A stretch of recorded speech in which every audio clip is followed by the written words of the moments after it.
Pyramids, pharaohs, and really big cats. The epic tale of ancient Egypt.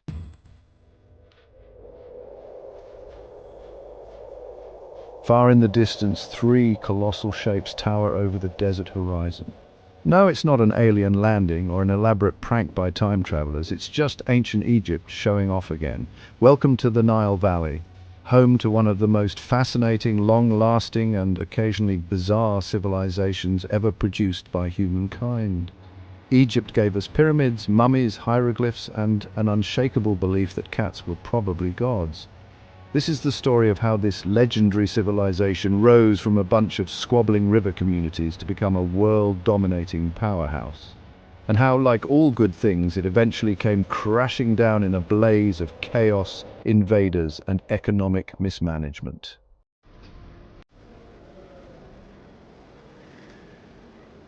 Let's face it. Without the Nile, Egypt wouldn't be much of a civilization. It would be a really depressing stretch of desert where people occasionally muttered, "Wow, I wish we had water." Fortunately, the Nile had other plans. Every year, like clockwork, it flooded its banks, leaving behind rich, fertile soil. This was the jackpot for early Egyptian farmers who looked at the surrounding barren wasteland and thought, yeah, we should stick close to the wet part.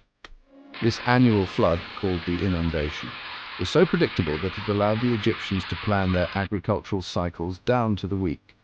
With a reliable food source, small villages popped up along the river, growing into bustling towns, then city-states, and eventually a full-fledged civilization with people who wore ridiculous amounts of eyeliner and wrote in pictures. By 3100 BCE, Egypt was officially a thing. The first pharaoh, Narmer, also known as Menes, unified Upper and Lower Egypt and kicked off a nearly 3,000-year-long tradition of ruling like an absolute boss.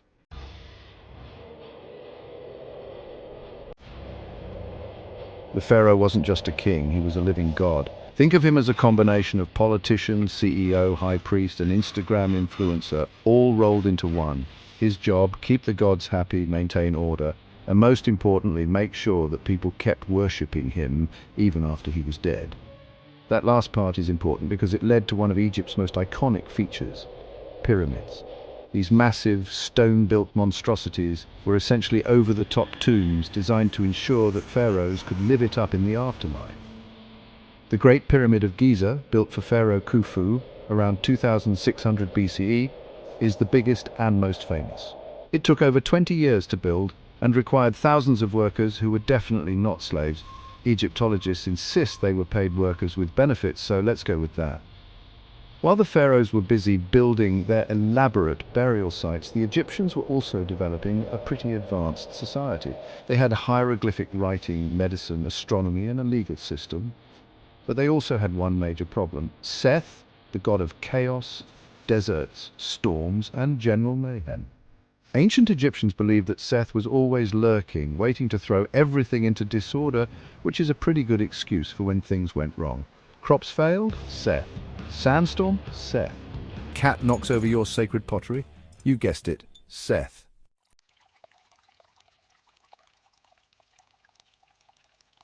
Fast forward to around 1550 BCE, and Egypt was entering its golden age, the New Kingdom. This was the period of the most famous pharaohs, the biggest temples, and some of the most mind-blowing military campaigns in Egyptian history. First up, Hatshepsut, the boss lady of Egypt. She was one of the few female pharaohs, and she ruled like an absolute champ. She built massive monuments, established trade routes, and insisted that people carve her with a beard so she could look more pharaoh-y. Then there was Thutmose III, who spent most of his reign conquering anything that wasn't nailed down. His military campaigns made Egypt richer than ever, and he probably had the best travel scrapbook of any ancient ruler. Then came Akhenaten, the weirdo. Akhenaten decided that Egypt should stop worshipping a bunch of gods and focus on just one, Aten, the sun disk. This was basically ancient Egypt's first attempt at monotheism, and spoiler alert, it did not go over well. Akhenaten moved the capital to a brand new city, made everyone worship the sun, and created some of the most bizarre, elongated statues of himself ever seen. After he died, Egypt collectively went, yeah, let's never do that again, and returned to the old gods. Of course, we can't forget Tutankhamun, the boy king. While he didn't do much in life, his tomb discovered in 1922, made him the most famous pharaoh of all time. Packed with treasure and not looted by grave robbers, for once, it gave modern historians a glimpse into the blinged-out afterlife plans of an Egyptian ruler.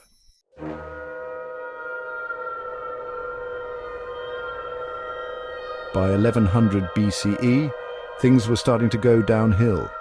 Egypt had enemies on all sides, a weak economy, and pharaohs who spent more time fighting over the throne than actually ruling. The Sea Peoples, a mysterious group of invaders who sound like they came straight out of a fantasy novel, wreaked havoc on the region. The Assyrians and Persians took turns invading, and eventually Egypt became a shadow of its former self. But the real final boss for Egypt, Alexander the Great. When he arrived in 332 BCE, the Egyptians basically threw a party and said, "Hey, you want to be pharaoh?" Because at this point, why not? Alexander established the Greek-led Ptolemaic dynasty. And while things were technically still Egyptian, the culture was increasingly Greek. Then in 30 BCE, Cleopatra VII, the last active ruler of Egypt, decided to bet everything on a Roman general named Mark Antony. When their forces lost to Octavian, later Augustus Caesar, it was game over.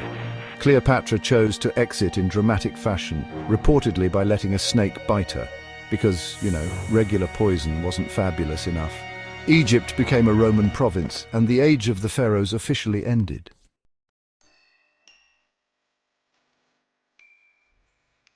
Even though Egypt as an independent powerhouse was done, its influence never really disappeared. The Romans were obsessed with all things Egyptian. Later, archaeologists, treasure hunters, and historians kept digging up secrets about the civilization. And today, whether it's Hollywood making movies about mummies, conspiracy theorists insisting aliens built the pyramids, or scholars uncovering new tombs, the fascination with ancient Egypt is still very much alive. So, next time you see a cat acting like it owns the house, remember that the Egyptians totally saw this coming.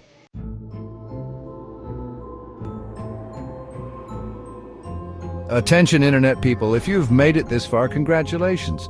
You now qualify for a once-in-a-lifetime opportunity. Smashing that like button instantly increases your coolness by 327%. Scientifically unproven, but spiritually accurate. Subscribing guarantees good vibes and fewer traffic jams in your life. Hitting the notification bell may or may not summon a tiny dancing robot to your home. So go ahead, click those magical buttons before they get lonely. Otherwise, a mildly disappointed virtual pigeon will be sent to stare at you judgmentally. Thanks for watching. You're awesome.